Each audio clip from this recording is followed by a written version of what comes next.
All right, so a couple of days ago, Argentinians went to the polls and elected a new president. And this man, Javier Milei, I believe is how you pronounce it, is probably one of the single most unhinged characters that I've ever seen in politics in my entire life. And so I'm going to show you some of his wildest clips here just in a minute. But first, I want to get into how this guy came to power in the first place. He is a self-described anarcho-capitalist. And even went so far as to dress up as a superhero ANCAP kind of guy. General ANCAP, I guess is his name, and sung a song. So we're gonna watch that here in a minute. But I think the broader context here is kind of important as to how you get somebody like this in office in the first place. Now, I'm no expert on Argentinian politics or their economy or anything, but what I do know is that their economy has been absolutely abysmal over the last couple of years, to say the least. They have over 100% inflation at the moment. Prices are completely unstable. There's no way for people to have any sort of economic stability in their lives. Poverty has been skyrocketing. The status quo just absolutely was not working. And so it's not necessarily surprising, given those conditions, given them sort of being screwed over by the IMF and being screwed over by neoliberalism and sort of austerity measures in the country. It doesn't really surprise me that they would elect a wild card like this guy, kind of similar to Donald Trump in 2016, where if the status quo isn't working, if the centrist or the center-left parties aren't delivering on improving people's lives in drastic or in real deliverable material ways, then yeah, sometimes people are going to choose a wrecking ball instead of just maintaining the status quo that is not working for them. And so now we get this guy. How Argentinians helped put a far-right libertarian into power. So they got a couple of testimonies here from people who, specifically young people, who live in Argentina that I think give a good perspective on how this happened. Hernan Stucci, a 29-year-old food delivery driver in Greater Buenos Aires, grew up as a left-wing activist. During this year's presidential election in Argentina, he told Vox that he would make a starkly different choice and back this guy Javier Milei, a far-right libertarian trumpeting socially conservative culture war issues and explosive proposals to reshape Argentinian society.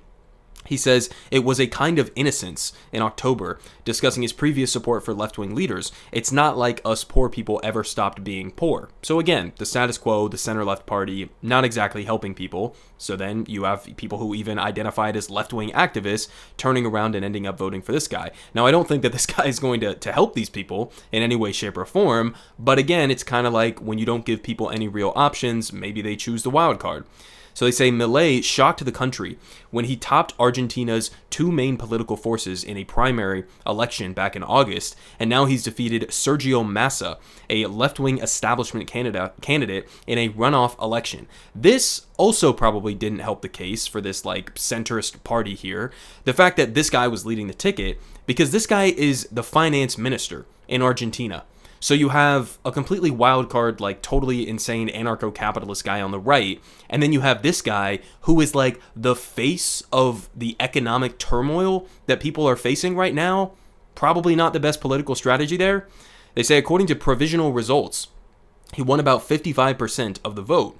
A main fount of that support is surprisingly young people and young men in particular, which is interesting because that's a reverse of what you would typically think, right? Usually right-wing candidates end up getting more support from older people who are more conservative, and then younger people tend to be, it's not 100%, but usually tend to be across the board more progressive and more left-wing. It seems like this was kind of the reverse of that. And also, I know this guy had a lot of build-up and support online and on TikTok and other social media platforms that sort of gave his campaign an initial push and an initial surge.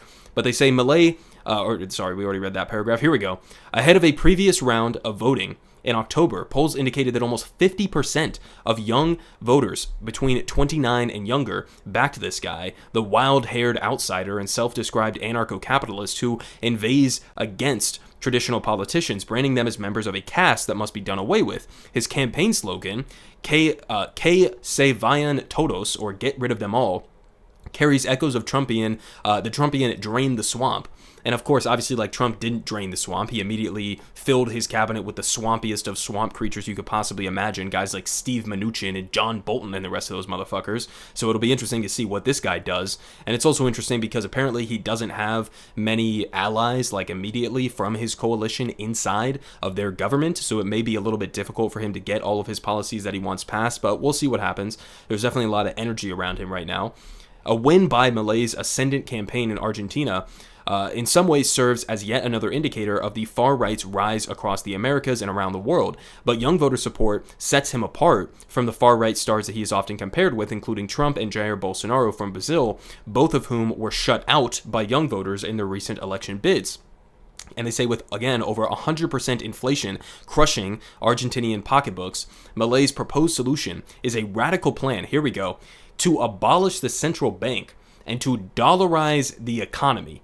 We'll touch on that here in a second with this Guardian breakdown on how that doesn't necessarily make much sense there. But that's his plan: abolish the central bank, dollarize the economy by replacing the peso with the U.S. dollar, which is a move untested in countries of Argentina's scale. He has voiced support for other extreme positions, including liberalizing gun ownership and individuals' freedom to sell their organs. Freedom to sell their organs. He denies human-caused climate change because, of course, and then also opposes abortion, which is interesting because, like, are you, an anarcho-capitalist? Are you, like, somebody who is a libertarian? I mean, you're a libertarian, but you want the government to control women's bodily autonomy? Okay, again, kind of incoherent there, but at rallies, he can often be seen wielding a chainsaw, symbolizing his plan to slash public spending and unravel Argentina's generous safety nets. So, wielding a chainsaw. This was something that was very disappointing to me. There were some people who co-opted Chainsaw Man, which is a great manga, that's a great anime, highly recommended to everybody, and incredibly disappointing that they managed to co-op the Chainsaw Man aesthetic to push this kind of, an agenda. But anyways, that's besides the point. They say, in his view, the state should largely limit itself to just homeland security, and he has pledged to axe the ministries of education, environment, and women, gender, and diversity, among others. So there's a whole different list of, like, he basically wants to just completely gut every government agency. I guess he wants to, like, slash taxes. He wants to gut the social safety net. He basically wants to only focus on, like, self-defense, I guess, or bolstering national security. And so, I mean, his agenda, in my opinion at least, is completely batshit insane and absolutely will not help the poorest people who are suffering right now in Argentina. And so I'll link this article down below in terms of the dollarization aspect of it, because this doesn't really seem to make much sense, but this is what he's proposing. They say there are some obvious problems with his economic experiment. The first is that Argentina and the U.S. are very different economies, and so what might be the right monetary policy for the latter may be the wrong one for the former. Countries have to be careful about giving up the freedom to set their own interest rates and devalue their currencies. So again, he's trying to dollarize the economy. He's trying to move away from the peso and giving basically, like, Washington, D.C. more direct influence over the Argentinian economy. Seems like I would want to do, like, the exact opposite of that and have more autonomy if I was in a country like Argentina, especially given the track record of the United States economically, politically, militarily fucking with these countries in Latin America. But okay, that's his plan.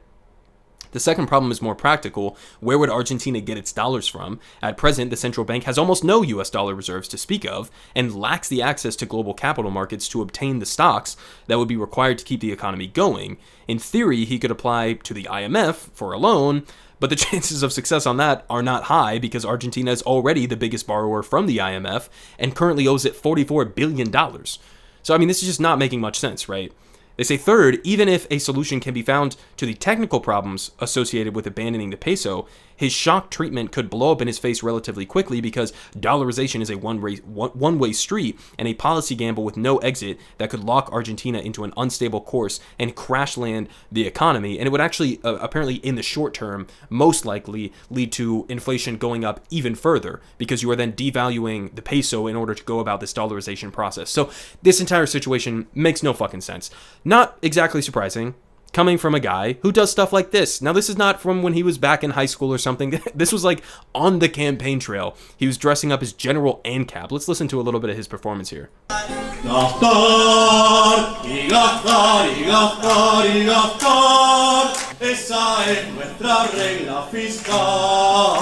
Y si los ingresos no aguantarán más, iremos al Banco Central.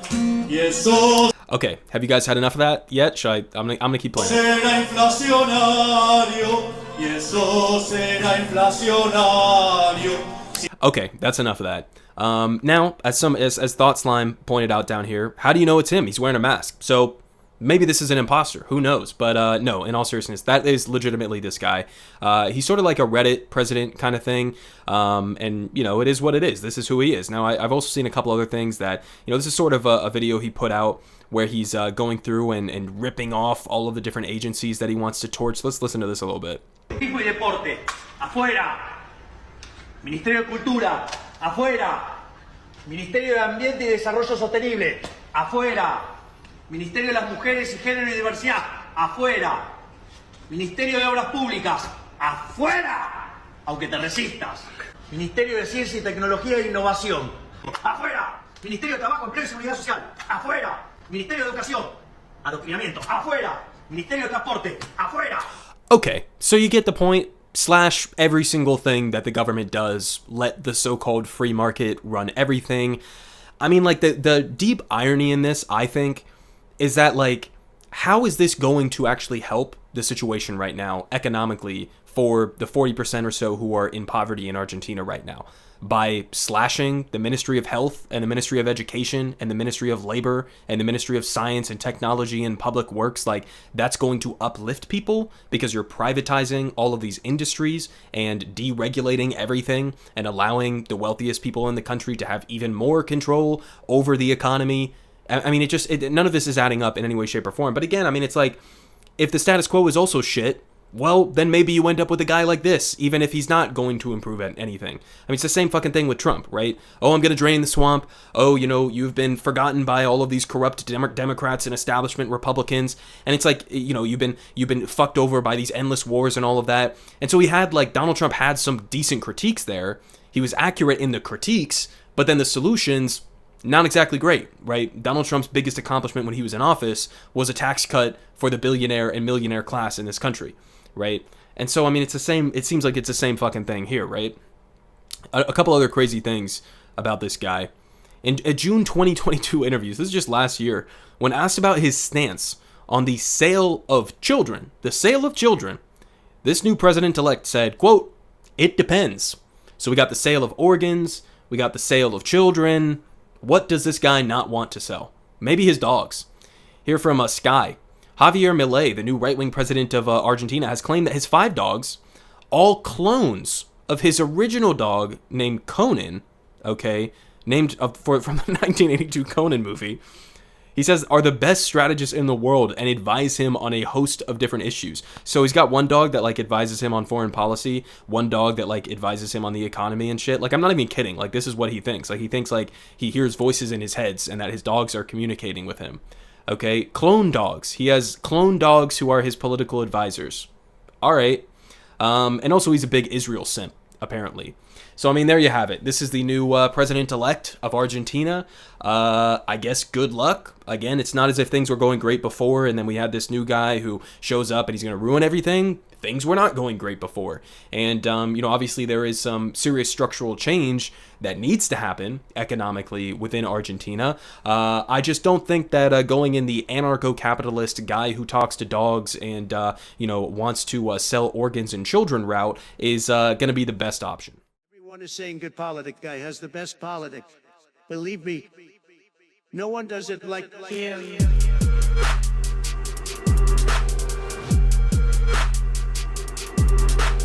Believe me, everyone is saying